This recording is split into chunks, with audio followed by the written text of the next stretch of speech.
Over to you then. Well, thanks, Mr. Young, and thanks for everybody for joining tonight. Hopefully, I don't bore you to death, but yeah. So, welcome everyone. I'm Gareth Lewis. Good to be back tying with you. So tonight I thought I'd tie some small flies, and I'll get into the whats and whys in a bit. But yeah, just to give you a bit of background there. I did a YouTube video. Can I interrupt a minute, Go Gareth? for it. Yeah, yeah. You're not coming up on the screen. It's just the share the my share screen things are on there. So, can everybody else see the tying small flies? No, not Yeah, yet. it's a very small person. Yeah, so it should be front and center, should be a picture of some flies. No, Yeah, nothing there yet. yeah, got some flies. Feel that distance. Not on my screen. Yeah, you're the host, Del, so it might be a bit different for you. But for everybody else, thumbs up. Can you see the flies? Yeah, Yeah, Yeah, yeah, yeah, good. Yeah, but Cool. it's not recording at the minute. Well, it's recording, but all it's recording is my screen and it's the share screen. It's the Zoom thing. It doesn't come up yet for some reason. All right, let me try something. Let me stop sharing. Ah, right, you're sharing your screen, I think, Del. So if you Yeah, stop sharing, stop share there. there we are. There we go. Now you center screen. Thank you. marvelous. If I share that, That's it. yes. there we are. Yeah, that's Perfect. good. There we are. Cool. So yeah, well, without further ado then. So I did a video back in November, I think, tying small flies. Now I stupidly called it part one. And it just well, I've done a few videos since I don't know, middle of last year now, and they've all gone pretty well. This one just has topped the others put together pretty much. It's good that I mean obviously fishing small flies and tie-in small flies has always been quite popular in the States. So there's a lot of audience there that kind of view them. But I think as we are seeing now year on year, lower waters, summers are hotter. Um, Trout then are getting a bit pickier, I think, because they're seeing all the normal size big stuff, if you will. And I think really what I'm seeing on my own river of the River Usk is they're getting a little trickier, and we are needing to go down in size quite a bit. So I've been tying and fishing smaller flies for oh God, I think about 20 years now, and it just gives us another sort of bow or arrow rather in the quiver to go out and maybe try and solve some of the problems that we find. So I don't fish them all the time because I'm not that mad. Fishing and tying small flies can be a bit brutal on the eyes, and again, if you want an easier day, if you're catching on larger flies, use larger flies, right? So, but the smaller ones, when things do get tough, I'm happy to switch to. But when I say small, I have fished down and tied to size 32 in the past, but it's there's two things. One, I think it's not really needed. And two, in order to fish them properly, and we'll come on to drift and tippets and all that sort of stuff later on. In order to fish them properly, you do need a finer tippet. And when you get into the realms of like 8 and 9x, it's, you're risking personally, I feel fish welfare. Um, so I don't bother. So I do fish small flies still, and I do go down to size 24 quite often. If things get picky, if I can see lots of maybe, or rather, I can see rises, but I can't really see or work out what they're rising to. I used to go out with a little sieve net, but that's just extra stuff to carry. I'm pretty light in terms of stuff I carry these days. So I don't want to be carrying a small net around, even though they are quite small. But the nutshell then, I think, is fish welfare first. I will fish small flies. The flies you can see on the image there is a massive size 20 on the left-hand side, and then the other two, I think, were 22s or 24s. So there's not a huge amount of difference in the body, um, in the body size, but you can see there the length of the hook can sometimes be a bit bigger. So that's another thing to think about when you're tying what we call small flies is, if you're casting maybe to a larger fish, don't think you can't use maybe an 18 or 20, and just maybe downsize the size of the fly. Works sometimes, doesn't always work, but like everything in fishing, it's always a learning curve, and in some ways we'll never learn everything, right? So it keeps us guessing. So tonight then, we will cover um, the things really that try to imitate some of these smaller things. So on the screen, there's a chironomid or non-biting midge that we get billions of in the UK. They're in every water you can find. Now, this one's an adult, and that was hard enough to take a photo of. I'm yet to take a photo of an emerger or something sat on the water. Again, I'm targeting trout, right, when I'm out. So I try not to. If it's a tough day, then you might see lots of pictures from me, maybe on social media. But if you don't see many, that's because I'm having a good day, and I'm usually casting at rising trout. So yeah, one day I'll get a picture of one maybe. So the first one we'll tie. We'll start big, and I say big in bunny ears, right? This one's a size 20. This is the RS2 or Rim's Semblance 2. So this was developed by a chap in Colorado, Rim Chung. You know what happened?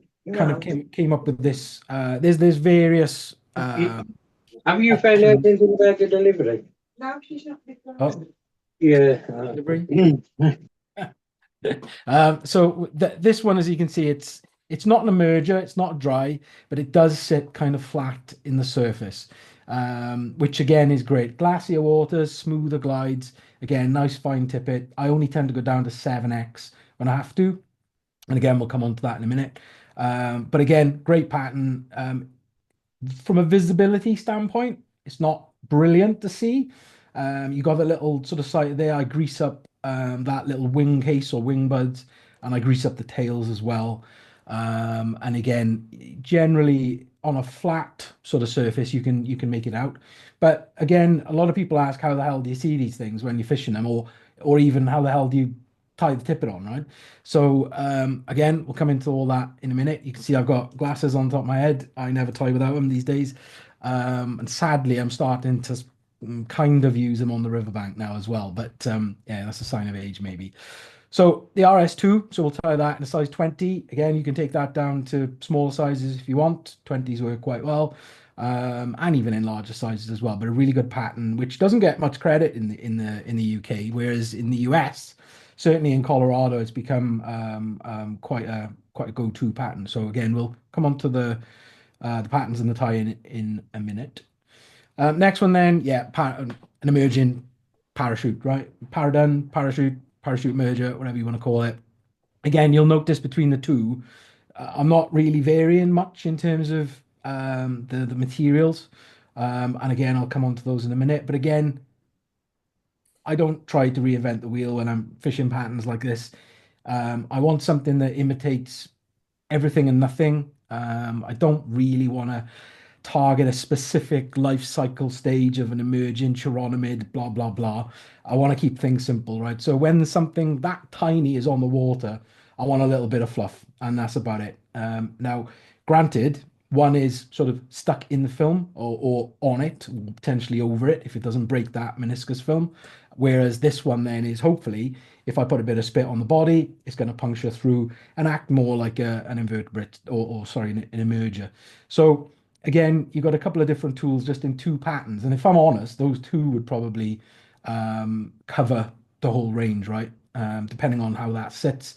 If a trout is expecting to see food in a place where it expects to see the food come down and we haven't spooked the thing in the first place, then generally it's not going to refuse food, right? Unless, of course, it's on some mega specific hatch, it's crazily locked in, think mayfly time, think March brown time.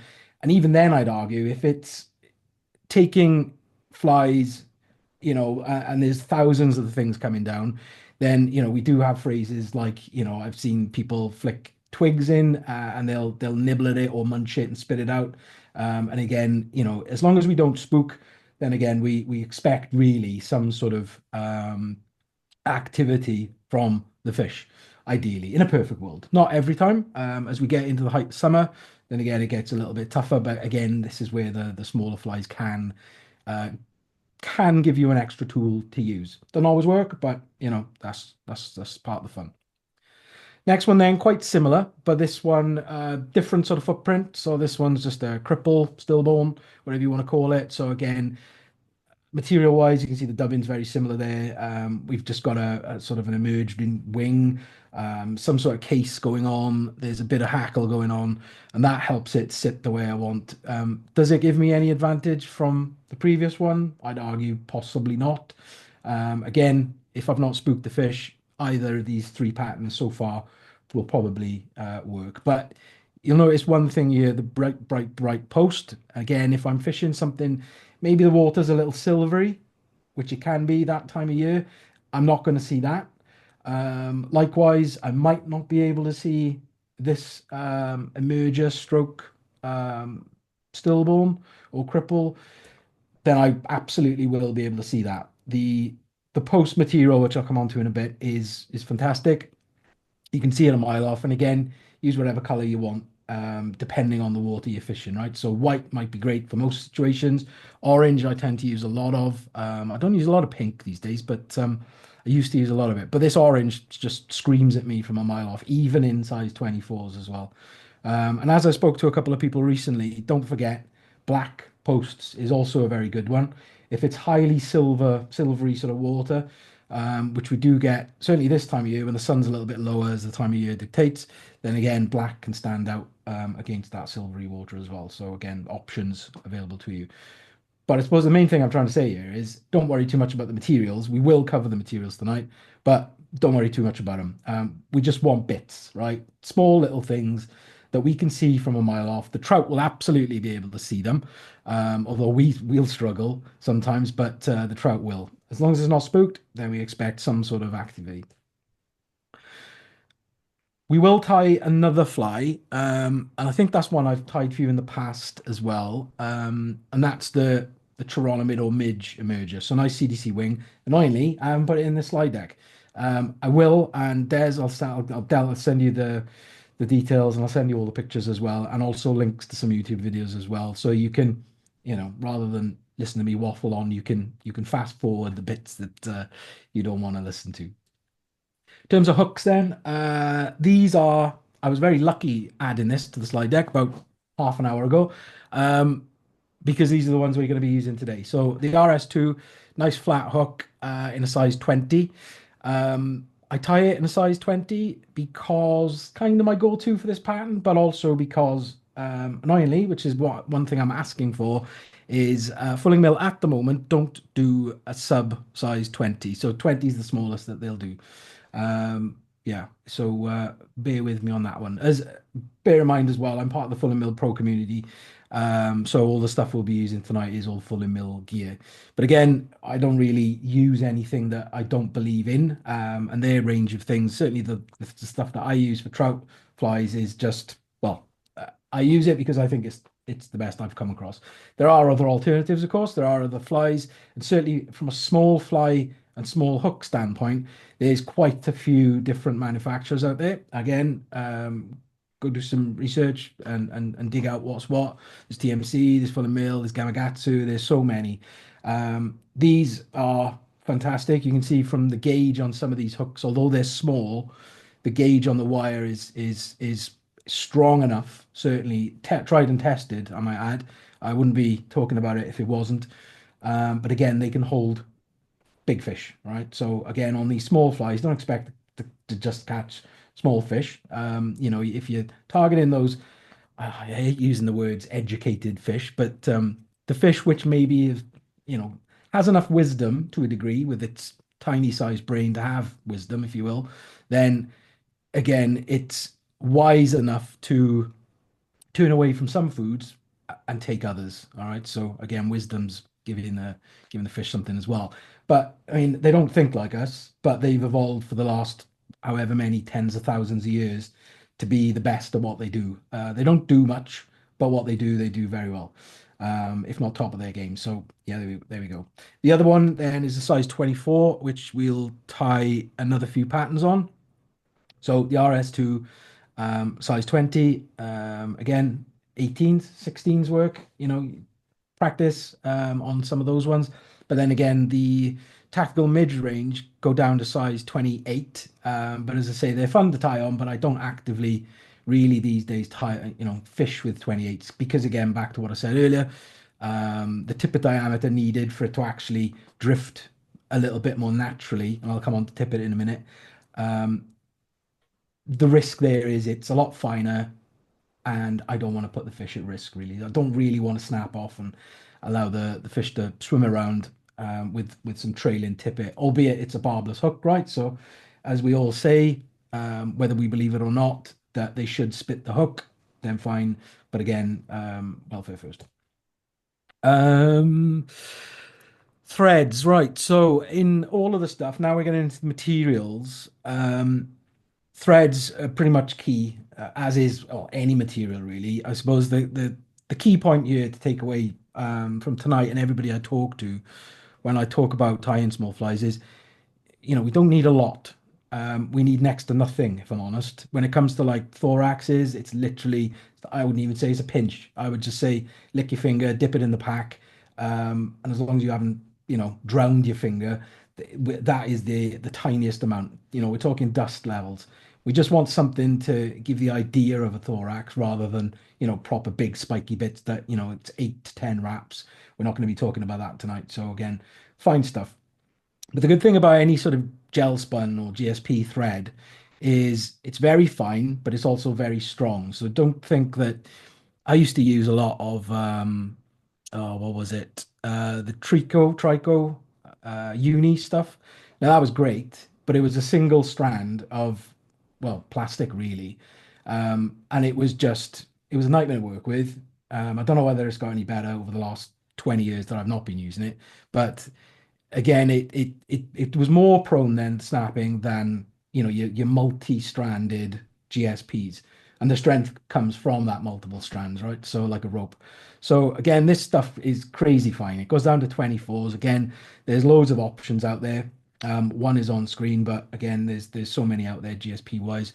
The 24 is just bonkers. There's a friend of mine who just kind of bought a ton of new threads recently, and he'd never sort of used GSPs before, and he went straight in at 24 aught, which seems a bit crazy, but because he ties like 16s, 14s mainly. But he said the build up of this thread is like 0, which I was like, yeah. Even I use 18 aught pretty much for everything that I do, but 24 aught in these sizes is just literally a game changer. So yeah, good stuff. Again, really strong, really fine, and is just literally perfect for not just tying small flies, but you can think of it, you could tie your main flies with it. You can tie under a hackle if you want to tie off. Again, it just beds into whatever it's tied onto, and it leaves little to no trace of itself. So all good. And in terms of color, I only tend to use white. If I'm tying a thread body, for example, I tie one pattern, which has got a black thread body. That's all I use. But for every other pattern I tie, I always use white. Again, it just dissolves to nothing. And really, if it's tied on top of something, it often that something that you're tying over is the color that pushes through and is the dominant color. So again, the white is secondary. You don't really see it as white when there's other materials involved. So in terms of bodies and whatnot, I quite like super fine style dubbins. So again, this is just again full of mill stuff. This is tactical dry fly dub. Again, there's loads of super fine style dubbins out there, right? I'm not a massive believer in color as being a primary sort of trigger in a pattern. So again, I just tend to go with the drab sort of grays, olives, that sort of stuff. Again, the silhouette. I fish dry flies pretty much 100% of the time. If there's nothing rising, I'm gonna be honest, I tend to sit there and drink a beer sometimes. Depends how cold and what time of year it is, but summertime definitely, and especially if it's I'm fishing in the evening after a long day of work. So again, superfine's good. Again, the littlest amount of dubbing really does make a big impact. You don't want to be over dubbing these patterns. And then likewise, when I want something a little bit more spikier, hazier style dubs are great. Again, this one on screen, I bought packets of this stuff, absolute tumps of the stuff, and I use it for all sorts. Bodies are great. If it's a bit too spiky, I tend to trim them down a little bit. You still get a little bit of spikiness, which I think well, to me looks great. And they've caught a few fish. The trout must think they're okay as well. But generally, for thoraxes, this stuff is great. But again, use what you got. Superfine for thoraxes also great. Here's your straight off the mask as well, then again, fantastic. So again, use what you got. But again, the key here is little goes a long way, right? Right, so that's that. Let me get into some tying. So first one I'll tie then is the RS2. Just try changing my camera. 2 seconds.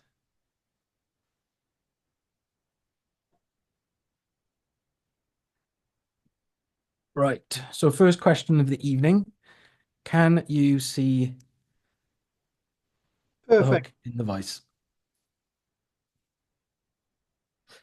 Right, so RS2 then. So again, don't worry about writing anything down or if anyone's taking notes, because I'll send all of the makeup for the patterns to Derek. And you can pop that on as well. Likewise, I'll send some links because all of these patterns I've tied on a big YouTube video. So again, you can, if you're interested, that is, you can jump in and just jump around the video as you see fit. Cool. So first off then, hook is in the vise. So as I say, this one is the ultimate dry in a size 20. And just to give you just a promise, it is this is a real size match, right? So again, size of a match head, some of these, and again, when we get a bit lower and smaller in size, we'll get a little smaller. So first things first, then I'm just going to pop the thread on. Now this is the 24/0 thread. As you can see there, that's zero build-up. You can see the wraps I've put behind the eye have really resulted in nothing there. Again, this stuff is like crazy strong as well. So I think I was telling somebody the other week. I was tying up British Fly Fair. Oh God, good few years back, and a chap came up and said, "No way is this stuff that strong." And I was like, "Oh, we'll have a look." So he picked it up, and there was a couple of guys also there talking to me, and he sort of proceeded to pull on the thread. So all of us kind of winced and kind of instantly said, "No, no, no, no, no, please don't do that because he might cut your hand." And he was like, "No, no way is that going to happen." And yeah, well, he put more pressure on it and he cut a big line across his entire hand. And yeah, they had to get first aid involved. And well, there's a couple of laughs, if I'm honest, but I wasn't laughing, I promise. But this is how we learn. So for the tails, I'm going to use, well, you can use microfivets if you want. And if you want to pay the money for however many's in a packet, or you can use, as I'm sure a lot of you do, just an entire paintbrush. All right. So again, fine. The smaller paintbrushes, you'll get the finer sort of fibers, I suppose we can call them that. So I'm just going to line these. So yeah, what I've done, I've just gone underneath and parked it on top of the hook shank. And then I'm just going to draw through. So I want, now this actual pattern doesn't have short tails or the size of the body. So that's as small or short as I'd go. Because this pattern, the tails are almost like, well, they're not spinner length, but then they're not done length either. Think of it as like between 1.5 to 2 lengths, the hook shank. So I've just parked those on. I'm not going to worry about splitting them. I'm going to do that with my thumbnail towards the end. Because again, I don't want to add any extra or too many extra turns, because again, that's all bulk, right? That's the mindset I go into when I tie any small fly. It's like, do I need an extra wrap? And if I do, then I make it. And then I think, do I need another wrap? And if that adds bulk to these flies, then I strip it off. Most cases you can tie in with 2 or 3 wraps, then do. You know, you can put loads of pressure on this thread, which is the great thing about it. So you haven't got to worry about it snapping. If I'm completely honest, the hook will always bend before this thread snaps. It's just, yeah, crazy strong, but there we are. So I've taken that up and I'm just going to take that back down. And I'm going to park my thread just at the end of the shank. From the top, and I'll turn it in the vise when I'm done, but from the top, that's looking quite nice. So, the body. Now you can use the same dubbing for the whole lot, but from my point of view, I kind of like the different color. And I did say at the start, so I'm that I'm not a big believer in color, but kind of going back on my words now. But so a small amount of dubbing. I'm just going to make a dubbing noodle. So this was the smallest pinch. So there's not a lot on you. I've got about, how much is that? About an inch of dubbing on here. So I'm just going to, if this goes out of focus, guys, then let me know. I've got this lens set to auto at the minute and does an okay job, but sometimes it needs a bit of a nudge back. So let me know if it goes out or if it's annoying and I'll switch to manual. Right. Body done. Next, we're going to use, I didn't have this on the slide deck, but again, I'll send photos of all this. So this stuff, again, is just, this is the Fuller Mill Parapost yarn. Again, loads of alternatives out there, TMC, Aerodry, all that sort of stuff. What we're looking for is an imitation of wing buds. Now, one of the variations of Rim's RS2s, some of you might be who haven't heard of the RS2. There was obviously an RS or just RS or Mark 1, right? But again, he's kind of developed it. And there's since when did he make it? 80s maybe? It's been around a while.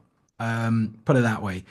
And there's all sorts. There's, I think some of his initial patterns used, the real fluffy, tufty stuff for the bottom of like a rooster hackle, the stuff that we normally tear off and throw away. He used that. Now you could argue that adds or soaks in a lot of water, so it could drown the fly. But again, this was like 40 years ago now. Jesus, that's making me sound old now. But yeah, so again, synthetics have come on a lot.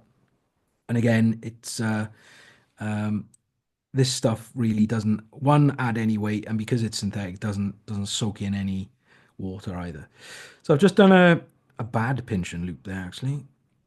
Right, so pinch and loop, we want it parked on top. Is that on top? Yes, it is. And then 2, 3 towards the eye. All right, so I'm just going to leave that entire thing there for the moment. Obviously, it's not going to be that size. It's going to be a complete fraction of that. And then for the dubbing, again, so one of the reasons I switch to a natural dubbing this time. So this one's the Eco Warrior dub that you saw. This one's going to add a tiny little bit more spikiness, which I'm after. Again, I've got about less than an inch on here, and it's quite fine as well. And again, we're just going to build that up if I need to, that is. So I'm just going to do 1 or 2 wraps just to secure it in. And I'm just going to tighten, and I'm going to come back. Yeah, so you can see we've already got a bit of spikiness. Again, we'll fix that up with a dubbing brush in a minute. And I could do with another couple of wraps coming forward. There we are. So what was that? About 3 wraps back, 3 wraps forward. And then we're going to tie off. Now, you can tie off however you want. I'm a big fan of the spinny whip finish tool, whatever they're called, whatever the non-springy one is. And again, I use whip finish tools a lot. I I can whip finish with my fingers, but again, when you tie in these sizes and every thread wrap sort of counts, it allows you to just be a little bit more surgical, I suppose. So there we are. So right, so that's almost done. Let me sort the light there. Maybe a bit better. So obviously we've got a huge trailing thing now. So first off, what I want to do, I don't want to cut any of my nice spiky bits. So I'm just going to bring that forward while brushing the thorax back. So bring that forward. And what I'm going to do is I'm going to cut right by the front of the eye, or in front of the eye, right? If that makes sense. So let me try and do this so that you can see. How am I going to do this? This is tricky with the camera. Okay, so if we cut that, the idea is, and this isn't my thing, this is actual Rim Chung's thing. One, the consistency is going to be the same all the time, whether you're tying a size 16 or a size 20 or a size 32. That wing case or wing bud is always going to be the same, right? So nice and simple. So bear with just a moment. So now I'm going to kick up those tails with my thumbnail. Again, doesn't really matter, right? But just going to go in with my dubbing brush. I just want to brush back some of that thorax. I don't want to pick out much more because there's enough little bits to act as whatever you think they might be, right? Legs, could be antennas, could be whatever. But the main thing is the little spiky bits that we see on these smaller mergers, that will do a treat. So again, that's tiny. As I say, where's my match gone? So that will sit in the film nicely. As I say, I grease up the tails and I grease up the top bit of the wing case there as well. And again, if I'm being a bit messy with the application of the floatant, then again, I'll catch naturally some of these spikier bits as well. So they're going to hold really either just on or directly in that surface film. So again, I can't really understate how good this little pattern is. Again, don't think you have to tie this or any of these patterns in tiny, tiny sizes. But again, it's just great. From underneath, it just gives us everything that we need. Spiky, nice emerger, lovely. So there we go. First pattern done. Any questions on that first one? No, perfect. No questions, or you've all fallen to sleep? No, they're all on mute. Right, just quick dash of Guinness. Going back to your thread, Gareth. Yeah.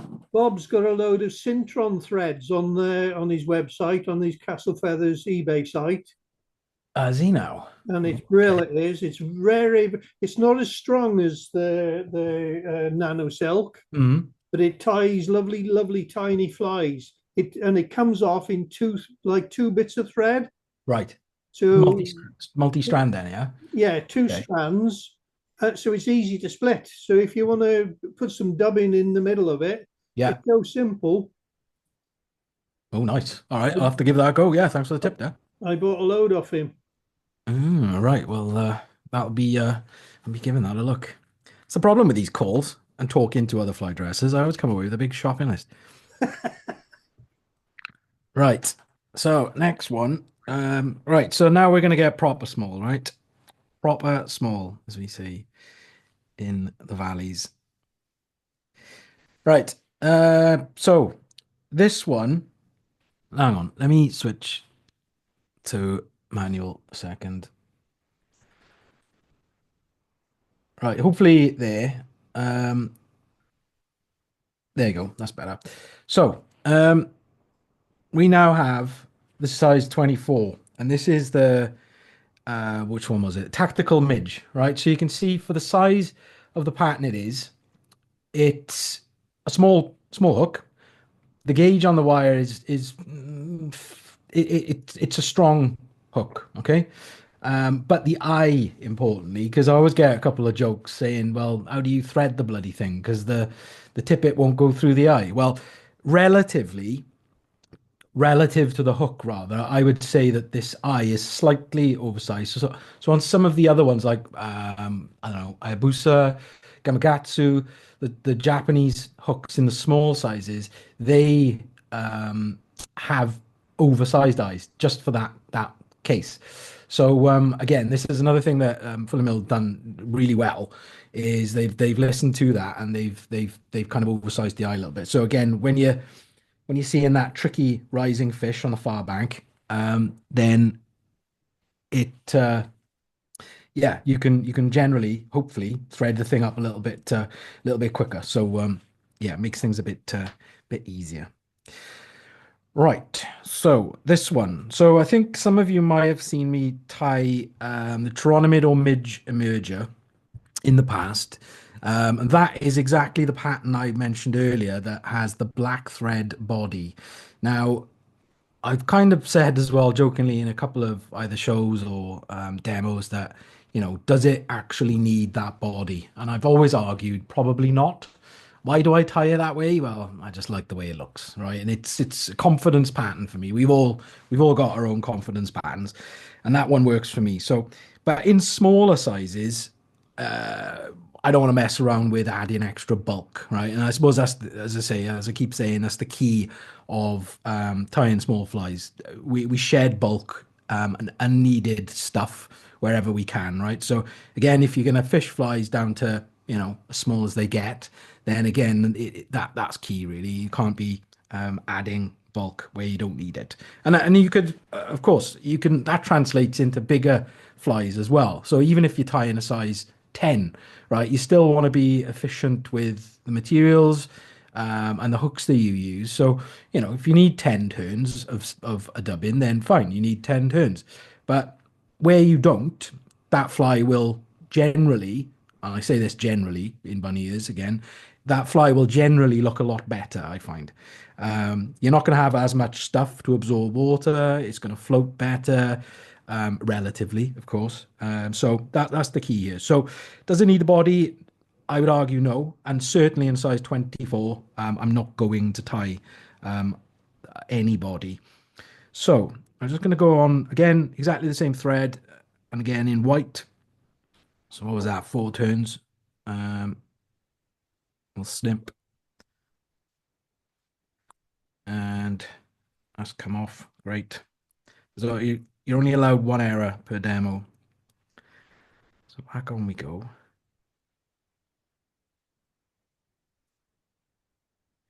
All right, 1 or 2 more this time.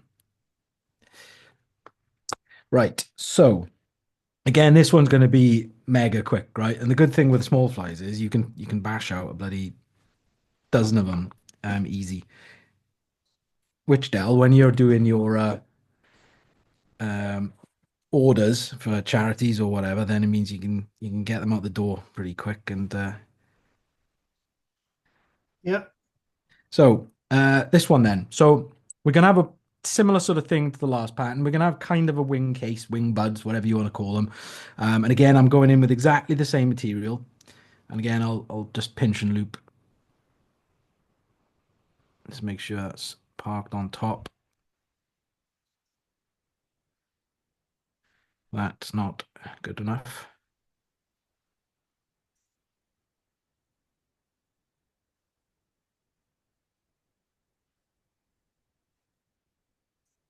Again, does it need this wing case, wing bud? Again, I would argue no.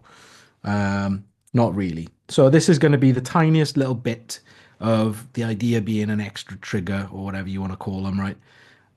Just to give us something for the fish to look at. This is going to have a wing. So this is, effectively a shuttlecock. So I'm just going to take this time around for this size. How many feathers do you reckon? 2. Size 24. Well, I would argue 1. So I tend to fish these and tie them either in 16s and 18s. If I need a small one, then I go down proper small, right? If I'm tying small, if I'm going to fish small flies, I fish small flies. But again, for this size, I just need one little tuft. And again, park your thread if you want. I'm just going to draw that through so it's a little bit more sizable.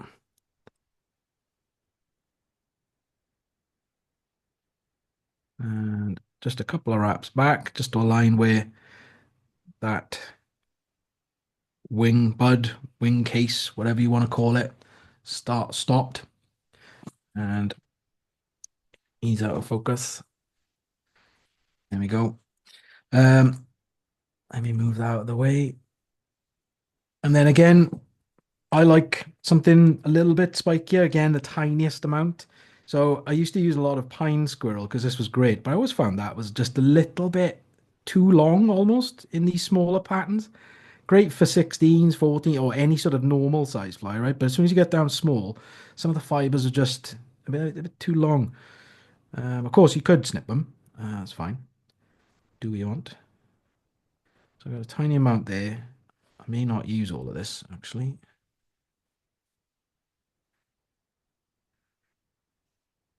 One, two, three, four. And we'll give it, no, I'll use 6. And then I'm just going to brush everything out of the way, just so I can see the eye. I'm just going to park the thread there. And then once again, I'm going to whip finish again behind the eye.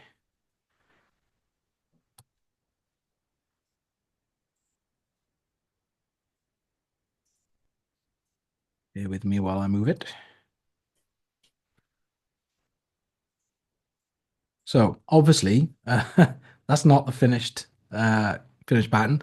So I need to do a bit of snipping now. So I'm just going to brush that thorax out of the way. I don't want to take any fibers out. So I'm just going to do it nice and gently. I'm just going to go in my scissors and just cut the CDC first. It's not a bad thing if you leave a little butt end. Again, you could argue that that might add a little extra buoyancy, maybe. I don't know. Might do.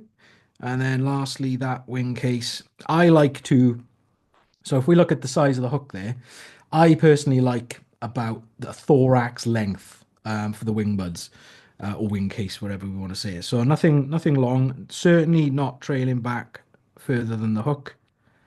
And I think that will do the job nicely. So again, so anyone knows me or has talked to me at a show, they're like, see my desk, which has like 15 fly patterns on it. And I always say I struggle to think of 15 patterns to show on my desk because I only ever use this pattern. Okay, it'll be for this time of year, and I've fished this already. And it counted for my first fish of the season. I only had one this year. It just been crazy tough start to the season, or I'm just bad. I'll leave it up to you. But again, this pattern in 16, 16s, 18s.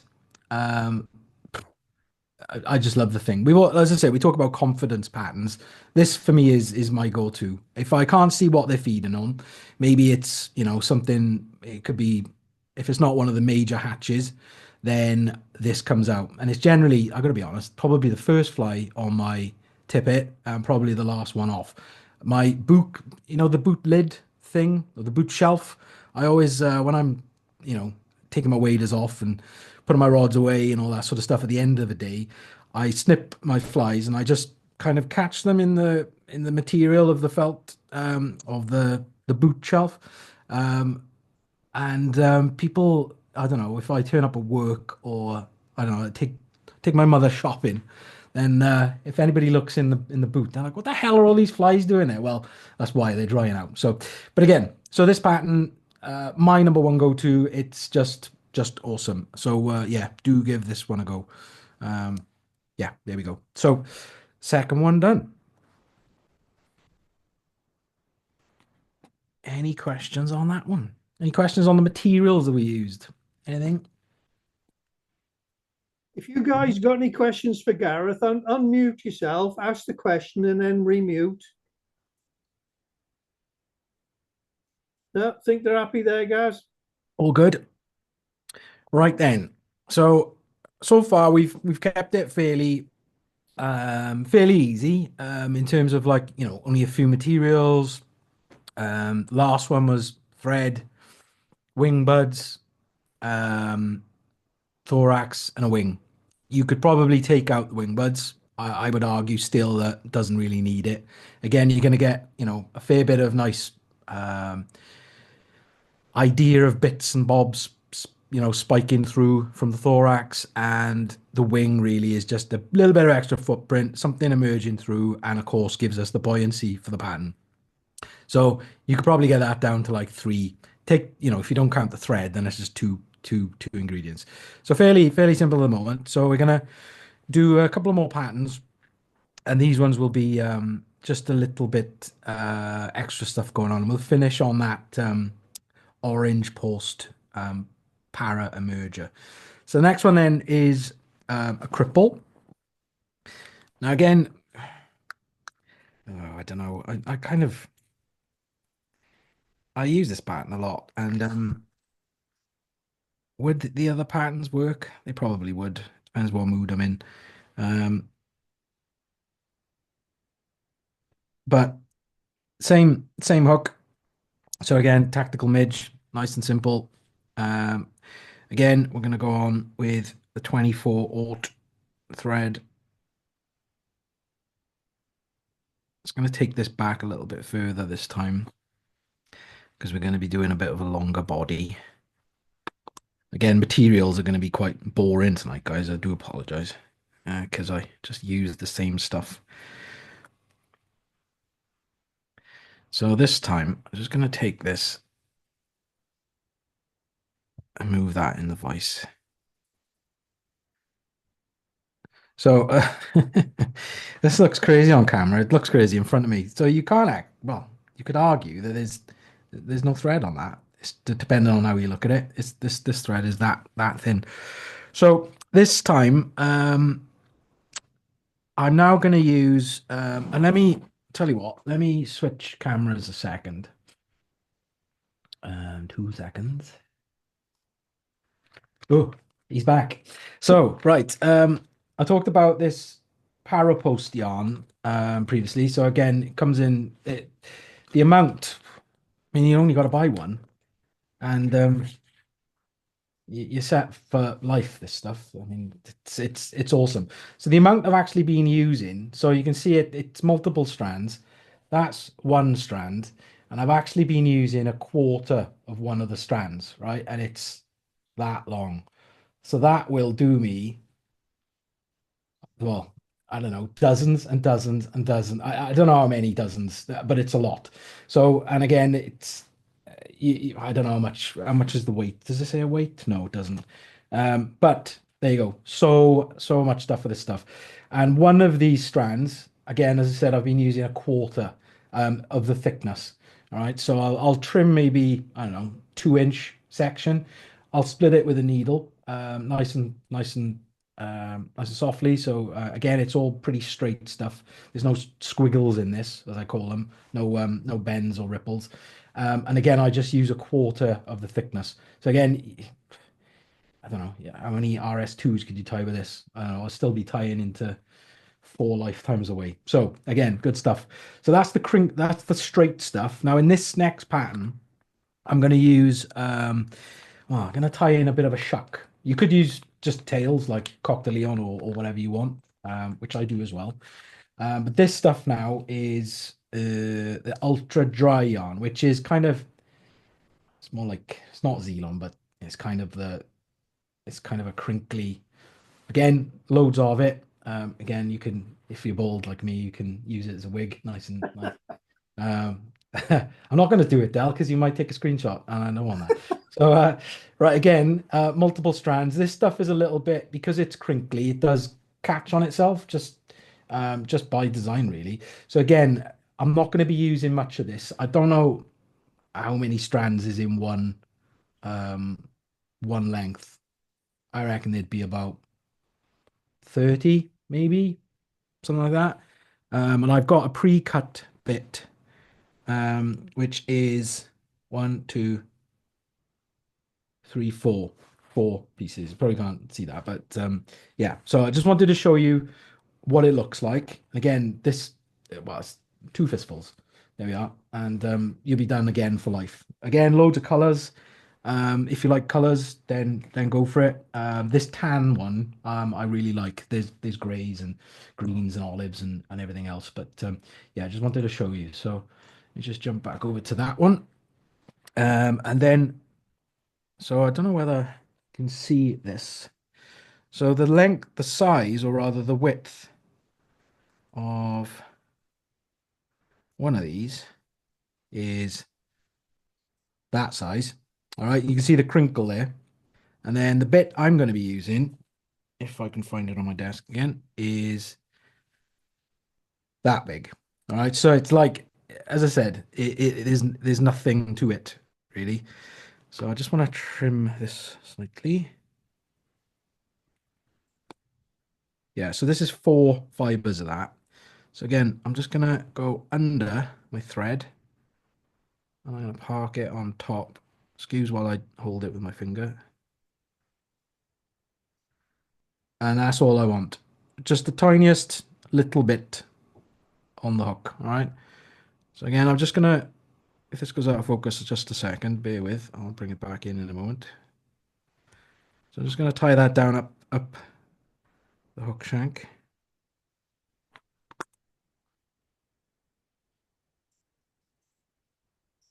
Leave that bit, okay. So just realign that. Again, I'll snip the waist there when I'm ready towards the end of the hook. Okay. So is that, it's pretty nice stuff, this, and it kind of just gives us enough of, you know, a shucky sort of feel going forward. So I've tied that in. Again, I'm just going to take my thread back down. Again, I'm not worried about build up because this thread is tiny, tiny. All right, the desk is getting messy now. So again, back to the body material I used for the RS2. So again, the tactical dry fly dub. And again, the tiniest of pinches. And just going to form a noodle.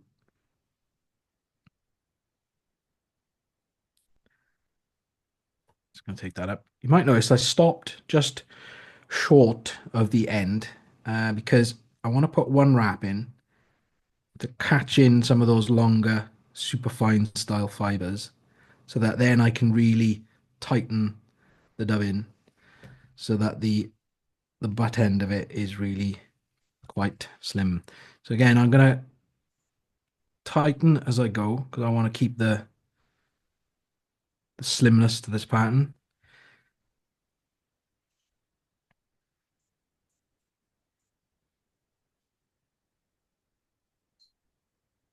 There we are, done. And if you, like me, have put a bit too much dubbing on, then you can tease it out and snip. Okay, body is done. Again, next to nothing, right? You're going to get a bit of movement. Well, yeah. You caring about movement in a size 24 from a body? Probably not. Again, it just gives us something. You can make this a thread body. Absolutely, you could. Yeah, no reason why you wouldn't. So, next up will be, let me just find my stuff. Where did I put that? That's the one problem when you tie in the demos. You forget where all your stuff because you got a big bloody camera in front of you. So I'm going back in again with this parapost yarn. Again, a fraction of the one of the main bits. So sorry, one thing I forgot to do. Let me just take that to behind the eye. And then I'm going to go, and again, same way, I'm just going to take that and take it under the thread. and park it on top. And I'm just going to do 4 or 5 wraps back to the where I stopped the body.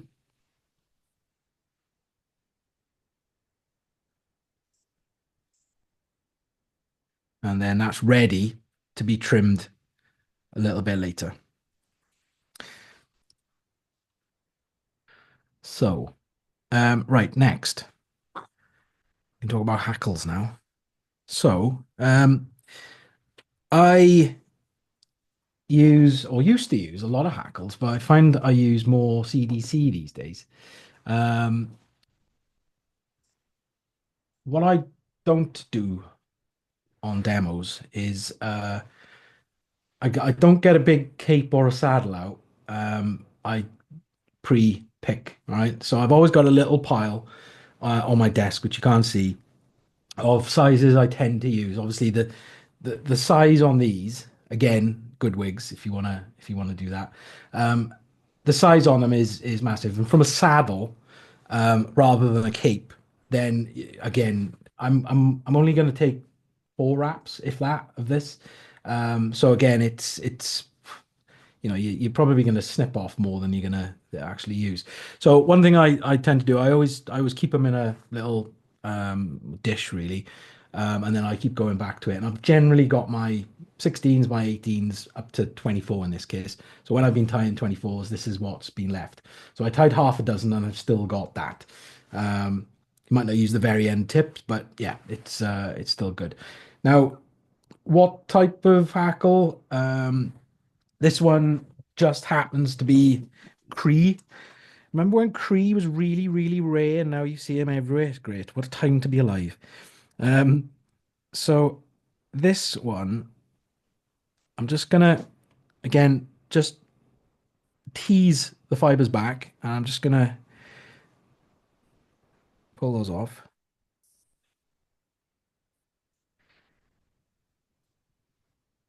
And then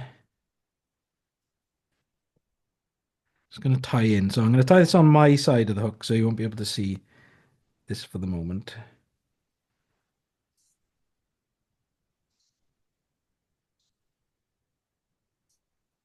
I'm just going to snip that butt end. Let's tease that back.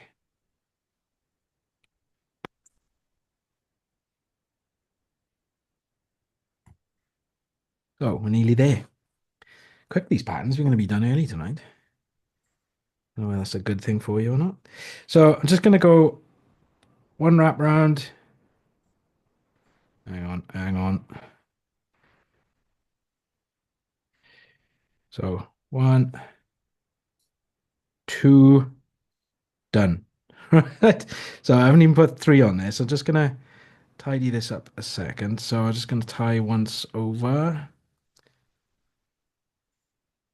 I'm being gentle because again, these smaller hackles can be a little tricky. So I'm just gonna brush things back. I'm not too worried about those hackles standing proud at the moment. Come back to that when we clean it up.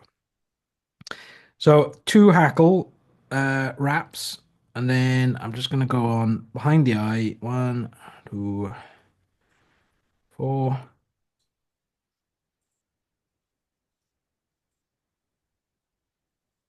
And snip that off. So that's the pattern tied. So it's just clean up now. So I'm just going to go in.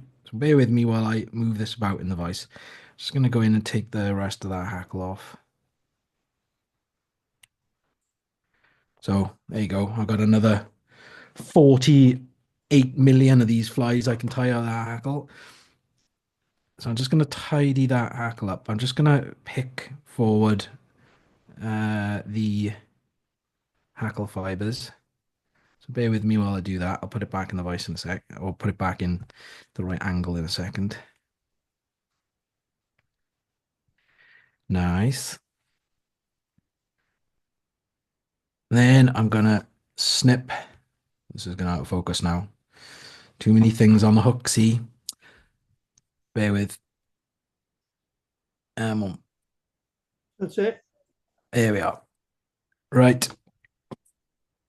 And then just like the last pattern with that wing bud. I'm just gonna go in and take that close-ish, but I'm gonna leave some there, right?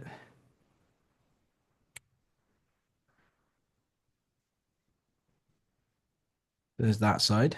While I'm doing this side, I'm just going to do the shuck as well. So if you want to, you can measure the size of the body. I use my scissor tips. So again, I just go in, line them up, length of the hook, and then I move that to the side. So that's about there. Make them shorter if you want. And then this bit, again, you can do it about the same size as the body, right? So again, this is going to be a bit tough to do so you can see on the camera. So I'm just going to go in and do it. And then lastly, so bear with me just a moment. I'm just going to grab my needle. So I like, personally, the way these land and sit when they're snipped underneath. So you could absolutely fish it like that if you wanted to. What would that look like on the water? Well, it's the aspect of the water, right? And it's going to be like that, right? So it's going to be kind of all over the place. We want the water aspect to be like that, don't we? We want it, crippled, stillborn, trapped, ideally.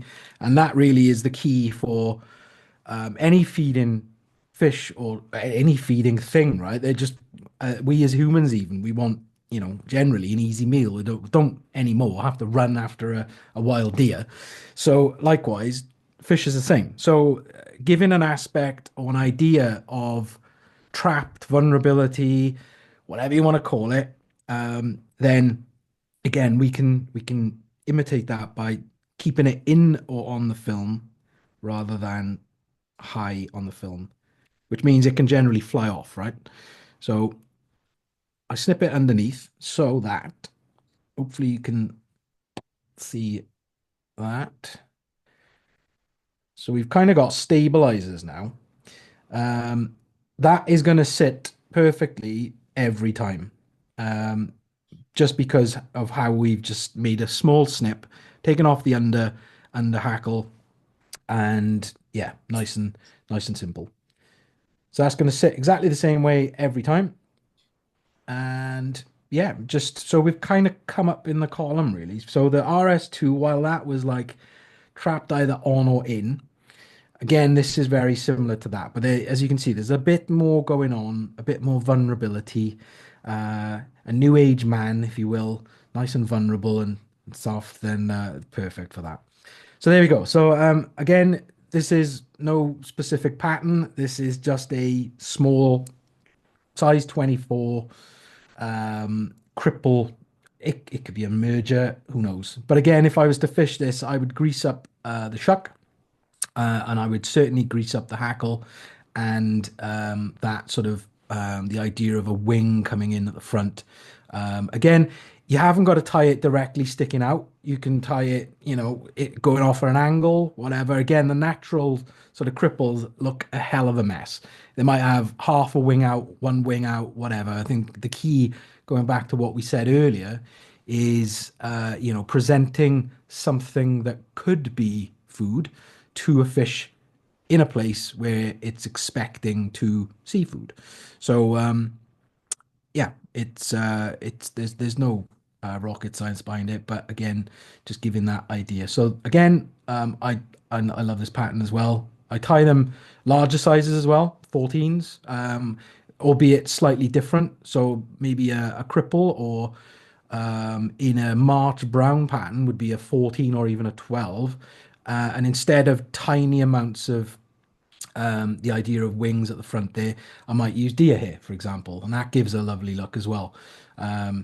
Again, tied to the size that you're using, but again, for these smaller patterns, this is a great pattern. So there we go, number 3.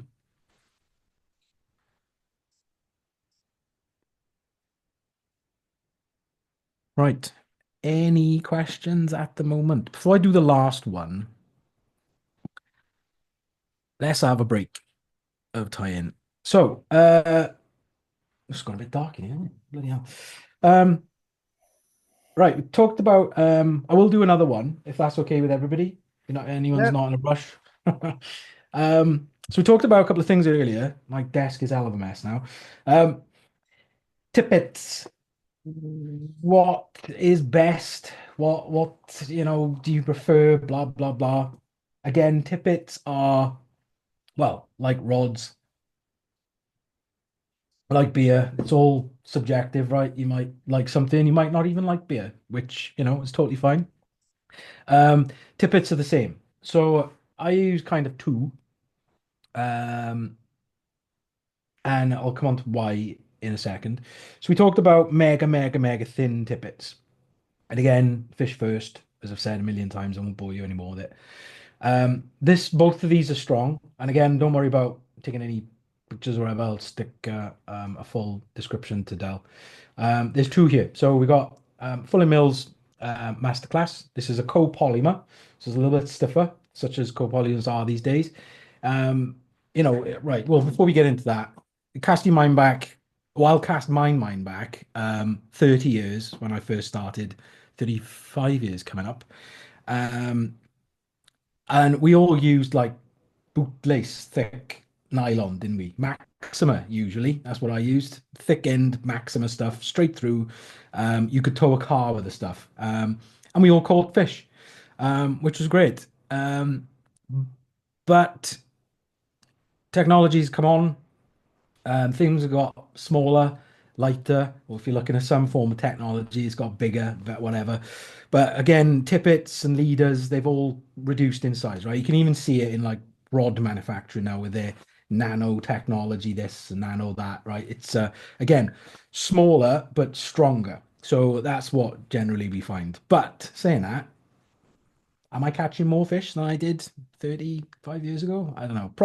Probably because I was only 10 at the time and I was a bit crap. So, like all of us, when you first start out. So, unless you're some virtuoso like some of the guys out there.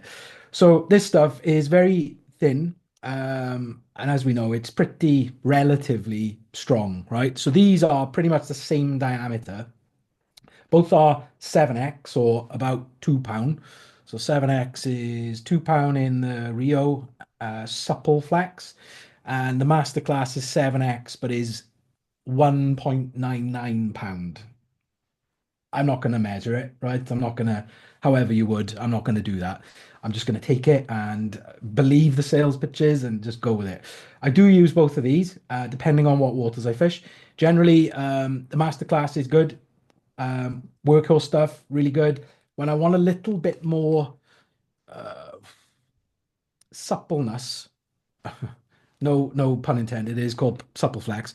When I want more suppleness, a bit more movement, because copolymer can be a little bit stiffer, or it is stiffer than the nylon, right? So this is kind of going back to what we used to use, which was my main point of saying 25 years, 35 years ago.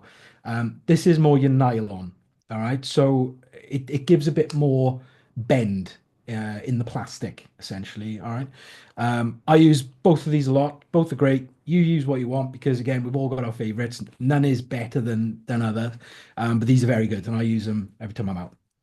I'm lazy, so I generally once I've tied on tippet to my leader, I generally use that until I either fluff a cast and have win knots in it, which I do. I am a casting instructor, but I still get win knots. Or I've trimmed it down too far, and I need a new tippet section. And at that point, I'll probably go which comes out of the pocket first, then I'll use that. So take that as I say it. Both of these are good. This is 7x, and for 24s, I like it. I think Orvis actually came up with the X system, however many million years ago. Before that, we were pounds breaking strains, which we still are. And for the competition boys out there and ladies, of course, it's all like diameter now, which my day job is technical as it is, right? I deal with data centers and whatnot. So when I finish work, I don't want to be talking diameters and whatever. I like X, right? And Orvis developed that so that you triple it, and that's generally the size of the pattern that you're going to be tying on. So 7x times 3, so we're in the 20 range, okay? So nice and simple. And that works for me. I haven't got to, worry about which diameter do I need. Everybody's different. So if you like diameters, great. I don't think this is the thinnest either of these actually are the thinnest out there in terms of X, pound break and strains, whatever. I think there's others which others will tell me, and I'd like to hear, by the way, is you could probably get £2 going down to, so this is 0.102 mil, right? Which means nothing to me. 7X is where I look for, or X. But there's probably thinner. Does it make a difference in a non-competition world? It doesn't make a difference to me, put it that way, in a personal standpoint. To fish and where you need to get a million fish into the net and then measured or whatever happens in competitions these days, then that's good for you.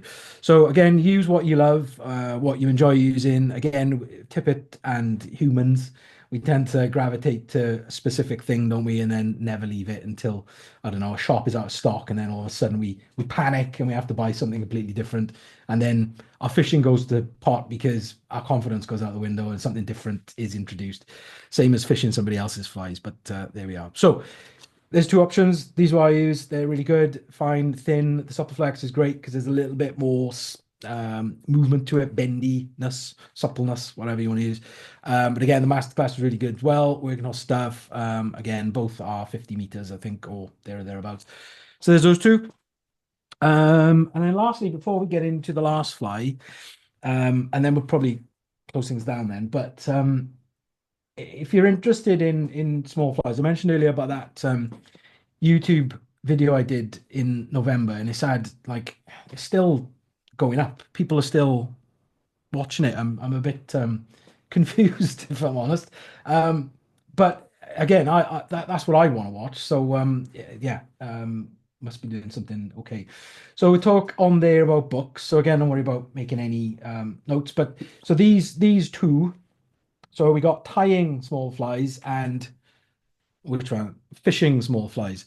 Don't ask me which one came out first. I could look it up, but one of them came out before the other, right? So both are brilliant. I bought the fishing small flies first, and I thought that sounds cool. And again, this was years and years ago.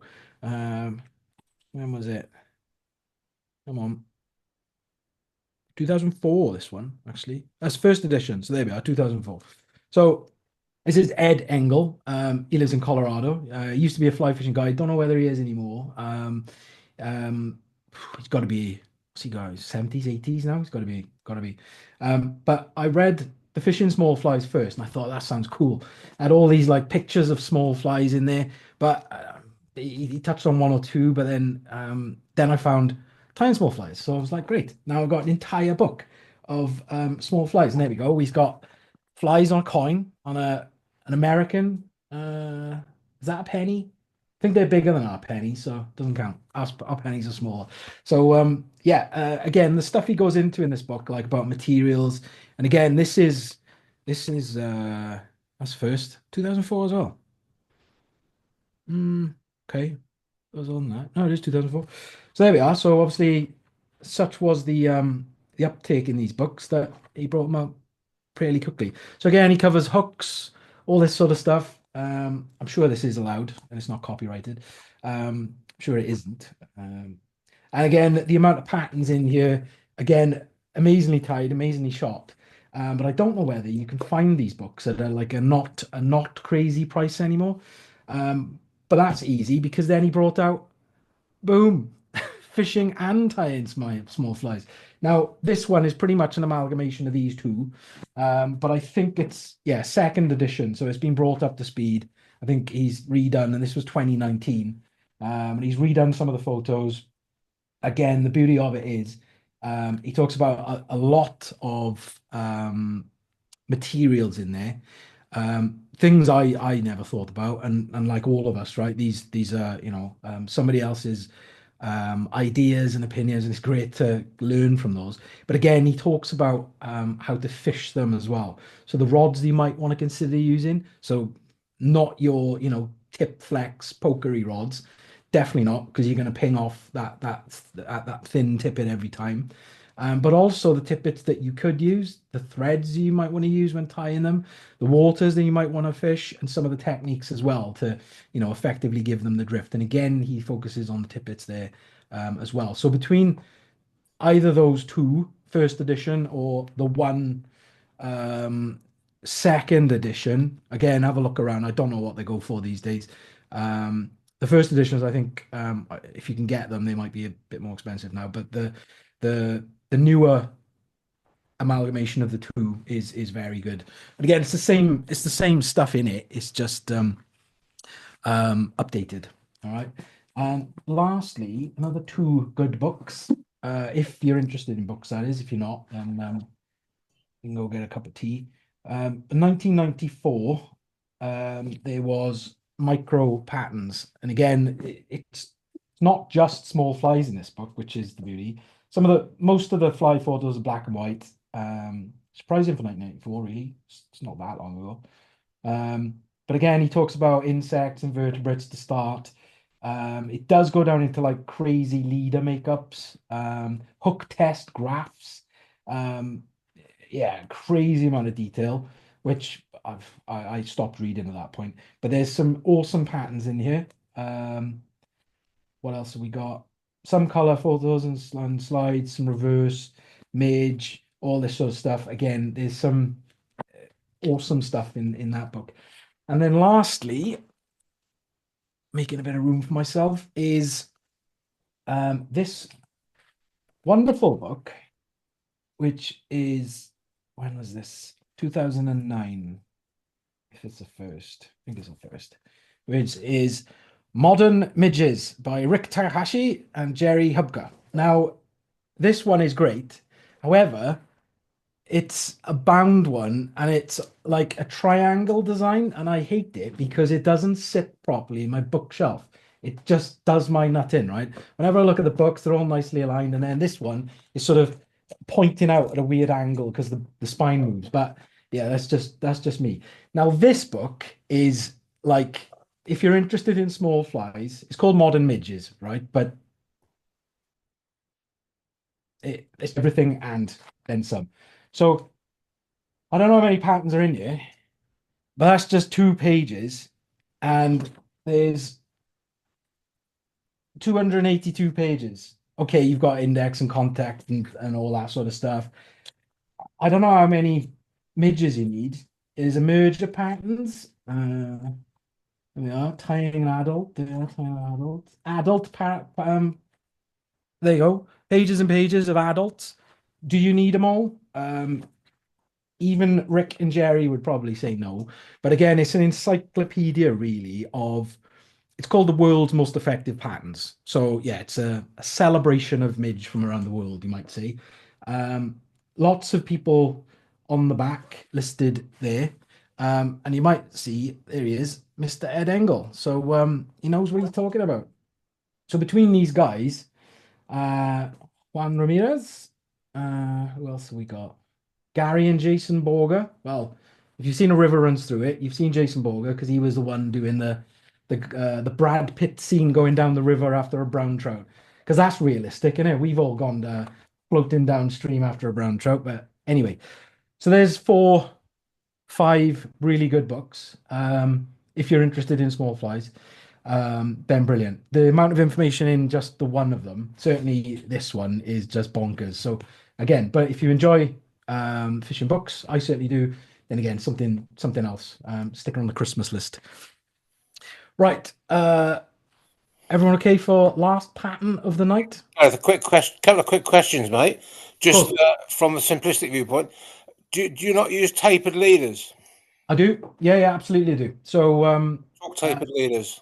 Yeah, I do. I use Rio's. Well, so same as this, supple flax, 9 foot tapered leaders. Doesn't matter where I'm fishing. If I'm fishing a small stream, then I won't be fishing midge, right? I'll be fishing bigger patterns, something that a small, mad, opportunistic brown trout is just gonna smash as soon as it sees it, because they've got to in those environments, right? If I'm fishing the larger river, such as the River Usk, which is my home river, then same 9 foot, but it's down to 6 pound breaking, and then I put a tippet ring onto that, and then I use my go-to is about I use a lot of 5X these days. So what's that, 5 pound, something like that? Again, early season, March brown hatches, which haven't really happened this year yet. I'm hoping for Saturday. We'll see. Then again, these things can smash those flies with like crazy abandon. So I like a thicker tippet then. So always tapered down to £6 or 6.4, whatever it is in that brand. Then tippet ring, because that generally stays on, I don't know, a season or two, if I'm honest, if I don't get too many wind knots. And then I opt for 5x start of the year. If things get a bit, trickier, I might step it down to 6x. So that's about £3.5 breaking strain. And then if, again, as we said tonight, if I'm fishing just small flies, then I'll drop it down to 7x, which is the £2. So again, all that works on that platform, if you want to call it that. 9-foot leader down to 6.4, tippet ring, and then away you go. Now you could use, I don't know, there's loads of techniques, isn't there, for attaching tippets. You could what's the knot? I don't know. I don't need to know because I don't even tie them anymore. But tippet ring works for me, nice and simple. If one for some reason does get mashed up, I've actually got one here. Actually, you see that? Well, there's loads of tippet rings on there. There's about, I don't know, comes in a pack of 10, is it, or something? And I've got about 4 packs of those. They'll last me. Okay. One last question. Yep. I've had conflicting views on this now as to how you tie your leader to your line. Well, yeah, there's no right answer. What's your favoured way? I'll go back to my point earlier. You could either read it as I'm either being lazy or efficient, right? So I like to opt to say I'm efficient with my time, so therefore I don't want any messing around. I love the way. What's the method called when you? I've got the thing here. Where is it? Oh, it's in a case somewhere. I've got one of those tools. You stick through the line and then drag the leader through, and I think you rough up the end, bit of super glue, pull it through, done. It looks amazing, and apparently they never break. They never break, apparently. But if one was to break, I don't want to be messing with that on the river. So I use a surgeon's loop. Nice and simple. I press it down with a pair of forceps, so it's not a big, wide open loop that's going to drag open my my loop in my fly line. And generally, I used to make my own loops with a bit of heat shrink tubing, a bit of a lighter gas gun type thing. And then generally, you've got a nice welded loop. But since these new fandangled fly lines are coming out with like gel cores, can't do that anymore because the whole thing melts off, which I found out one evening as I was replacing the loop, and then I had to drag out a mega cracked old line and then use that the next day. So yeah, Pete, can't answer that. That's what I like using. But I guarantee you, for however many people on this call, you've all got your own individual options. So use whatever you're comfortable with. If you want to try out new things, then cool. But I'm 40. What am I this year? You're getting older because you've got to start working it out. And actually, this year I was like 40. Yeah, so I'm 44 this year. I think I'm still youngish, but I'm starting to see a lot more of stuff that I now have to work things out. Pete, you said earlier, hair in your ears and your nose. Yeah, that's I'm in that gang now. So yeah, I'm too old to, well, potentially try new tricks. That works for me. So surgeon's loop or whatever welded loop in the fly line, surgeon's loop, then loop to loop connection, and then I'll use normally an improved clinch knot to tie on the tippet ring. Same the other side when I tie the tippet in, and then I either use an improved clinch knot, tie a fly on, or is it the Davy knot? So through once, through, and then done. And again, on these smaller flies, that tiny knot, which is very strong, is really good. So yeah. I can sleep tonight now. Now you know. Now you know. Any other questions? No, all good. Right. So, if there's not, we got one more flight to do. You still all game? Yep. Go for it. Go for it. So let's get back to the Vice. So all right, there's a bit more going on with this one now. So we're going to do the small Paradun. Gareth, can I just go back onto lines again? Sorry. Yeah, of course. Hi, Pete. I've gone back to Maxima quite a bit now because I just preferred it. But Yeah. when I tie my dry flies on, especially when I'm fishing in the surface, I use like a repaler knot. Hmm. So it's a loops, and you've not got the fly attached directly to the line, and Yeah. the hook will actually swivel. You get more movement. Nice. Yeah. I do that with put your fingers in your ears, everyone. I do that when I fish streamers because it gives it a lot more mobility. I've not tried it with mega small flies, Pete, so I might give that a go. But yeah, good shout there. Good shout. And I've also gone back to the needle knot on the end of my lines as well. I don't know why I'm going backwards, but still. Yeah. I'm gonna have to bite the bullet one day and try it because I've got a couple of friends that rave about it. I bought one of the tools, but I've never used it. You don't need a tool, you just need a pin. Yeah. Oh, well, you know what the tools are like. It's a new toy to buy, and it's got a special little hook thing on the end, and they all get dragged in. So it's got to be better than the needle because it costs 30 quid or whatever. But yeah, You already got a bodkin needle. I've got too many bulking needles. Yeah, I could have just used one of those.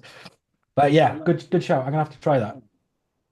Next time I see you, I'll have tried it. There's a promise. Right. Any questions before I flip the camera? No, all good. All good. Right then, last pattern, and then I'll leave you get back to your evenings. So again, exactly the same. Am I on?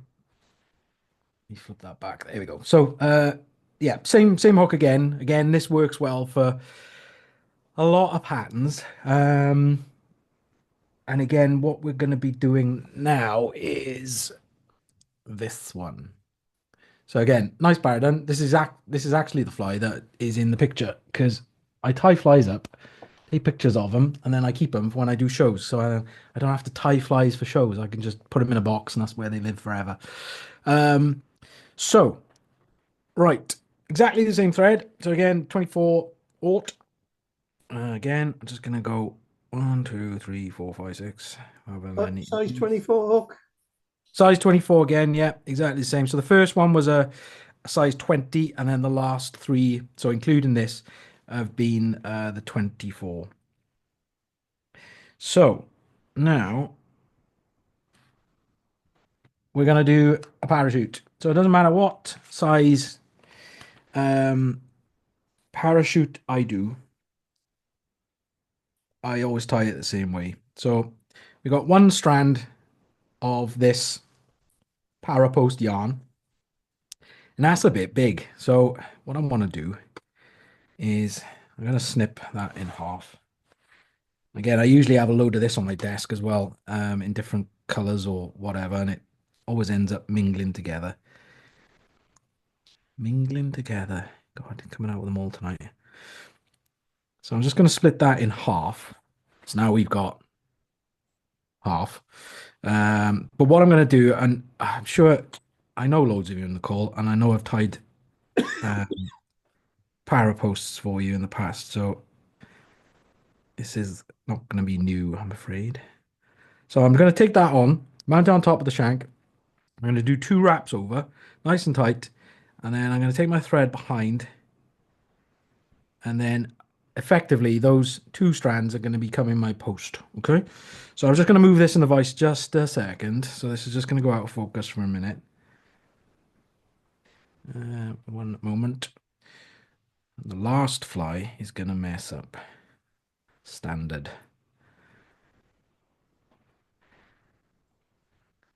But outside of shows, and when I'm tying for myself, this is still happens. Behind the scenes. So again, 2, 1 behind. And then I'm just going to, apologies, I'm going to take a moment doing this because it's tiny. I'm going to come up the post.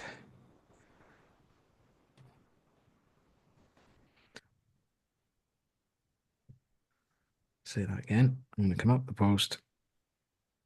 Now this is where GSPs can be a bit slippery. You've got too much pressure on it, can pull the whole thing off. So bear with.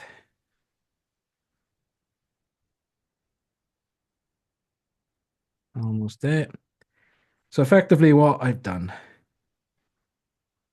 is I've gone up the post and then I've gone back. Oh God, it's really going to focus, isn't it? Come on, back you come. There we are. Right, so I've gone up the post and I've gone down the post. Nice and easy. All right, so again, just forming that start of the post there. And then, of course, we need to lock that in. So I'm just going to do wraps in front and behind. Again, I always think of it like I said once, it was about, it's going to be like 20 years ago now. I was at a fly tying class, tying Klinkhamers. And I said, you know those trees in the Amazon? They have those big buttress roots.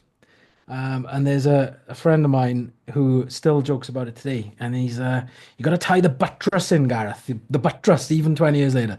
So what, big, so thin at the top and then splaying out at the bottom is going to help lock that in.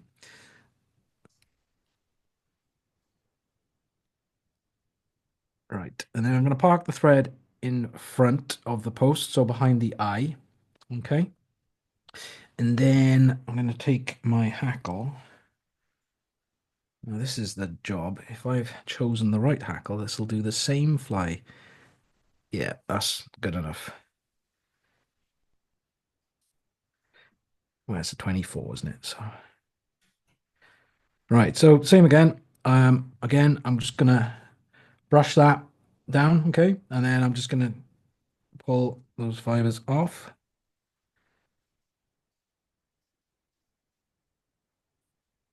There we go. Right, you won't be able to see this bit because I'm going to tie this onto the post my side. So I'm just going to give one loose wrap over and just let the thread hang. And then I want to make sure that the very bottommost hackle fiber is just above the top of the post. And then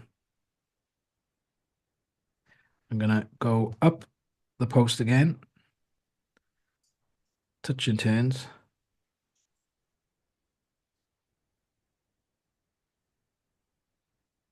Because this is a saddle hackle,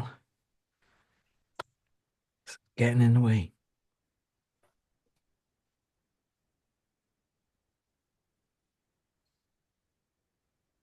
So I'll come back in a moment. Bear with.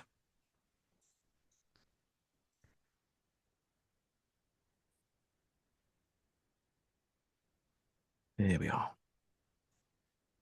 That's looking good. So what we've effectively got there is we've got our parapost yarn.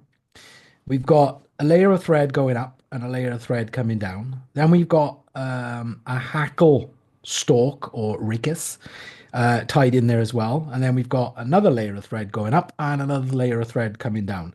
And you can see there that the denier or the thickness of that thread is having like zero effect. So that's exactly what we want when we're tying these smaller patterns. Okay.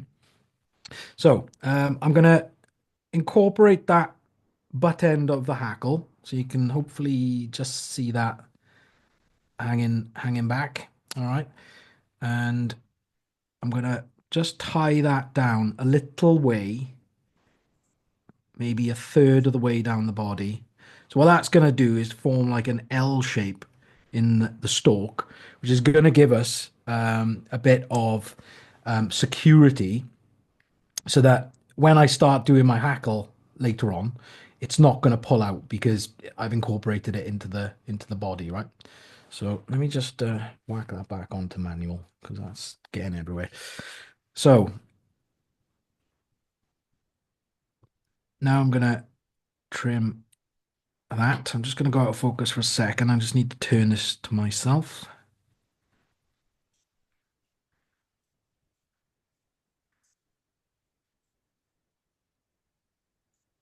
And now what I'm going to do, because I'm going to be tying onto the body, I just want to move the hook in the vise slightly, just make it easier on me.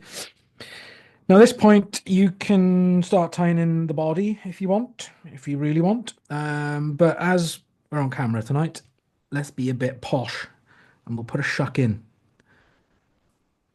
So this is just crystal flash. I'm going to tie that on. This is the micro crystal flash, I might add, not the normal stuff. This aids itself well to the smaller patterns. And because this hackle fiber is about 8 feet long, it's getting in the way. So bear with me a second. Only 8 feet. Yeah, it came off a giant chicken. It's a good foot long, put it that way.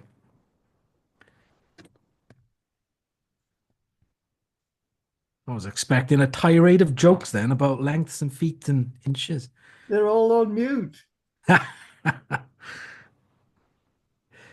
Okay, so I've incorporated that up, and then again, I'll just be quick. Open turns, back down the body, and we will start the body. Now, as you've guessed it, I'm going to use exactly the same body material. So the superfine style dubbing. And again, just a tiny pinch. You can use thread for these bodies, right? Whatever you want. Whatever you want. But again, important factor is to, I suppose, understand the materials you're using so that you're not using something that really isn't appropriate for the size that you tie in. So in these smaller patterns, we do need something quite fine. So I've done just a wrap or two just to tie that in. And again, just like every other pattern, once that's caught in, I'm going to start twisting again to give me a nice fine butt section.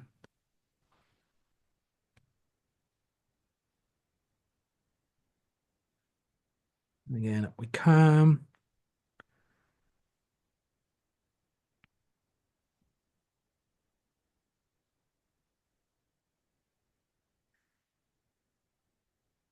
Now that was only an inch of dubbing there, and already that was too much. So again, just part it, and we'll snip that bit. Have a clean up if you need. Now, okay, so before I move it in the vice means as it's here, I'm just going to cut that shuck. Again, we don't need much, about the size of the body, maybe. That'll do. And again, you can see from one strand of crystal flash, that is that's going to give us a lot of material for a lot of flies. So again, I'm just going to move that in the vice. Apologies. So again, as I said earlier, again, this is kind of using the most appropriate material. So yeah, if I was tying a Klinkhamer, I love tying with peacock herl because I love the way it looks and it gives a bit of flash. It's nice and spiky in places. It's all good stuff. But again, if I was to use that here, the size of the tiny fibers or feathers on a peacock herl would just be, well, they'd probably be longer, wider than the gape of the hook, which isn't what we want, right? So again, I'm just going to go back in with this natural hare's ear style dubbing. And again, quite a thin rope because one, I'm going to layer it just as I would with peacock herl. And just enter that up.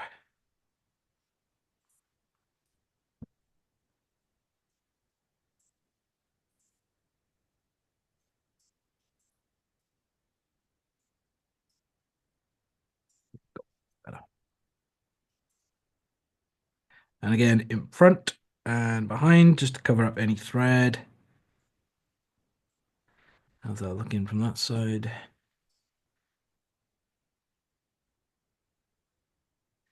Nice. Okay, let me get this huge hackle out of the way. First as last. So that's that bit done.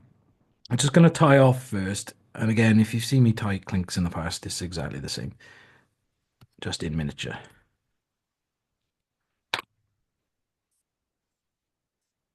So now, there's a lot going on there. So even in these sort of materials that I've opted to do its job, so I could have used maybe another superfine.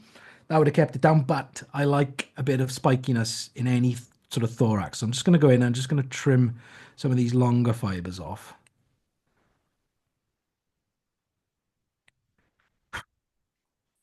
Where are we? You can come off. You can come off. Don't need the ones on top. They're not going to do anything.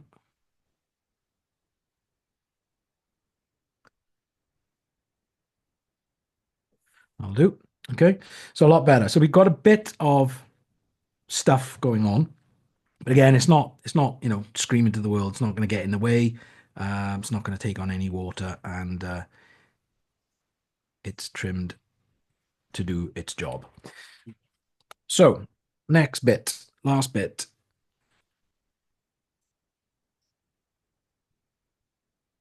Oh, right. Got to move the camera. Sorry, 2 seconds.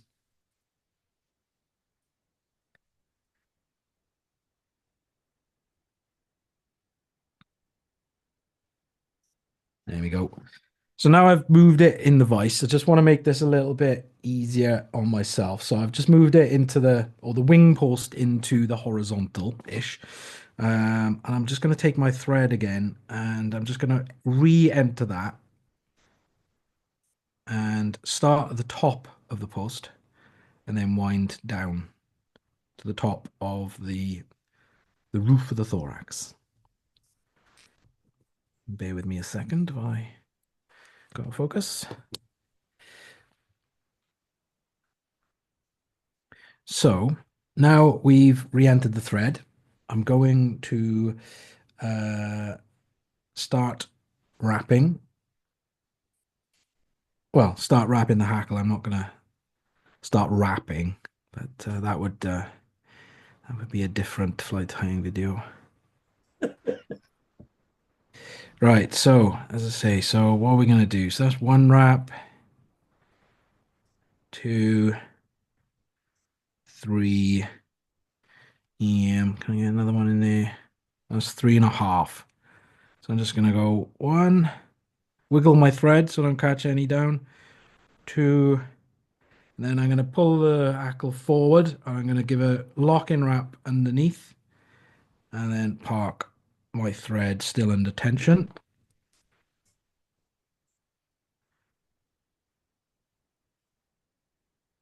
Tell I'm being a bit more careful now. This is where it goes wrong. And then, as I mentioned earlier, this is probably the one pattern where I have to whip finish with my fingers, because you could buy one of those extended whip finish tools, but I never got on them. I'm just going to use the hook of my whip finish tool though, just to take the strain and draw up. A bit of pressure, not too much. And then I will snip off. Now you can just about make out some of the thread underneath there-ish, but this is how thin that bloody thread is. It's good stuff. So I'm going to pop that back normal. Bear with. Sorry if anybody's seasick.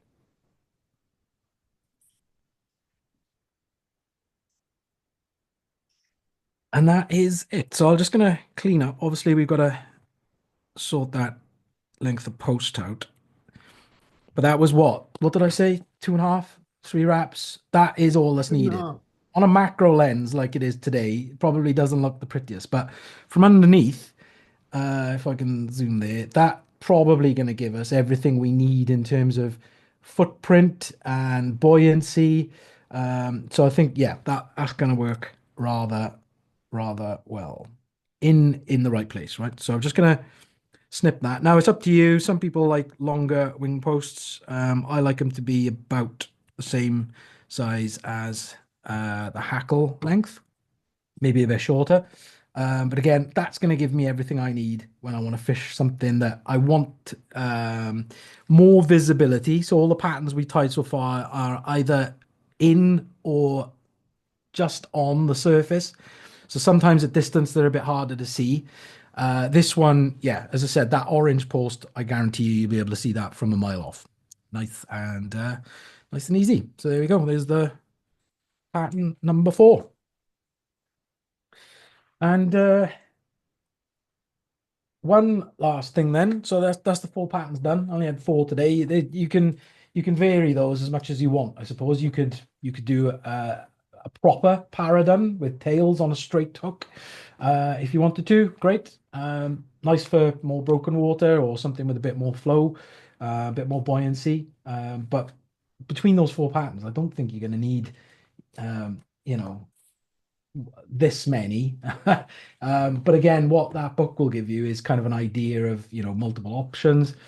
And one very last thing, somebody once asked me that even with, a highly fluorescent parapost, he was still having problems seeing the thing. And unfortunately, we do, right?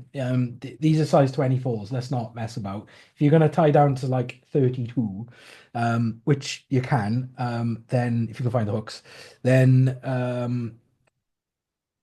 there's just no way of getting around it. Unless you've got hawk eyes, it's just not a thing. But one thing that does work, of course, is I often, if I'm fishing faster broken water, but I might think that there's maybe a dimpling trout and I've put maybe the 14s, the 16s and the 18s over it and it's still rising, but it still hasn't taken mine. I might opt to use a smaller micro pattern, if you will, but I'll tie that New Zealand style, clink and dink, do a, dry dropper style. So I will literally use something maybe like a size 14, maybe even a Klinkhamer or something like a parachute that I can see and I know I'll be able to see it. And then I'll tie maybe a foot of 7x tippet to the hook shank, and then again I've got that trailing micro. And again, it's paid off sometimes, not always, but again it gives us options. Okay, so that's the 4 patterns, and I bored you with some books, but hopefully that's answered a few things. Any questions before we close up? Getting back No. to the book, Gareth, I just bought that micro patterns off Amazon while you were talking. Good price. But Awesome. Some of the other ones were advertised on eBay. Right. So, What prices were they going for, Phil? well, it varies. One of the ones was going from £11 up to about 30. This micro patterns one. The last Good. one I got, used. Nice. I got for £5. Oh, bargain. There we are. Awesome. Well, hope you enjoy it anyway. There's some good information in there. Yeah, good. All right. Well, if there's no more questions, Del, what I'll do as normal, I'll send you all the pictures, the makeup of the patterns. I'll get those across to you this evening. And if anyone's interested, then of course, all of the patterns we tied tonight, there's a proper video on YouTube for that one. I say proper video on YouTube, but Zoom takes the quality down a little bit. So if you want to see it high def, then feel free. And again, if you want to jump around and not listen to me, then you can do that as well. Yeah, thanks for having me again, everyone. But it's always great to tie for you guys. So Fantastic stuff, Gareth. Loved it, mate. Absolutely loved it. Thank you very much indeed. I thoroughly enjoyed it. Yeah, Gareth, if you can hear me, a masterclass of tying. Well, I don't know about that, but we're always learning. I do. Don't give your day job up though. Absolutely brilliant. Thank you. You make me blush, mate. You make me blush. Thanks very much, Gareth.